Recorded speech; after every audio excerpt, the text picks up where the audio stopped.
الجزائر واحدة من أقوى المباريات بالكينجز ليج، مباراة وسيناريو رهيب مرة من قدام خصمهم منتخب بولندا. فخلونا نشوف بلد المليون شهيد ولا المنتخب الأوروبي عنده كلمة ثانية. المباراة بدأت هادية مرة، ما كان في أهداف البداية عكس العادة، حتى الهجمات قليلة مرة، الفريقين متحفظين. لين وبعد عدة دقائق لاعب الجزائر استلم الكرة وحطها في الشباك، لكن للأسف طلع التسلل وألغى الحكم الهدف، وكملنا بالتحفظ لين الدقيقة 17 دخلت الكرة الحمراء، والنظام يقول آخر 3 دقائق من الشوط الأول الهدف الواحد بهدفين، فمرت دقيقتين ونص تقريبا، وبآخر 10 ثواني يا اخوان لاعب الجزائر يتفجر، يخطف الكرة وينطلق ويعطيها تسديدة صاروخية يحطها في الشباك، وتتقدم الجزائر 2-0 بسبب هذا الهدف، وعليها ينتهي الشوط الأول. بداية الشوط الثاني عن طريق النرد اللي ما صاب في مصلحة الجزائريين، لأن اللعب صار 1 ضد 1، ولاعب بولندا رقم 10 خطير سحب بالحارس وحط هدف تقليص الفارق، وبعدها انفرد لاعب الجزائر، لكن للأسف ارتطم بالحارس، فالحكم حسب شوت اوت لمنتخب بولندا اللي للمرة الثانية لاعبه رقم 10 يستغله ويسجل هدف، وتصير النتيجة 2-2. وقبل نهاية هذه الفقرة لاعب الجزائر سجل هدف رائع مرة، توغل وتسديد بالزاوية 90، ورجع الأفضلية للجزائر 3-2.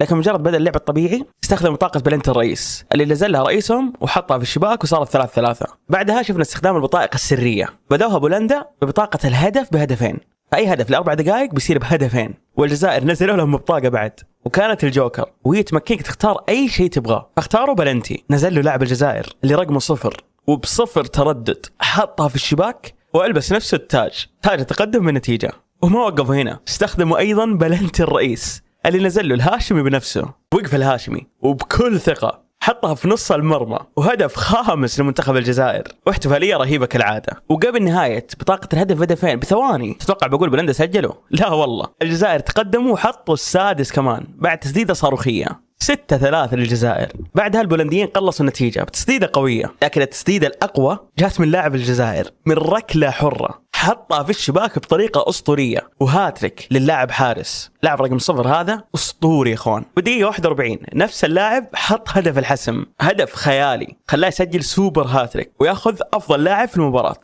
ألف مبروك للجزائر بلد المليون شهيد، هذا الفوز وإكمال الانتصارات العربية.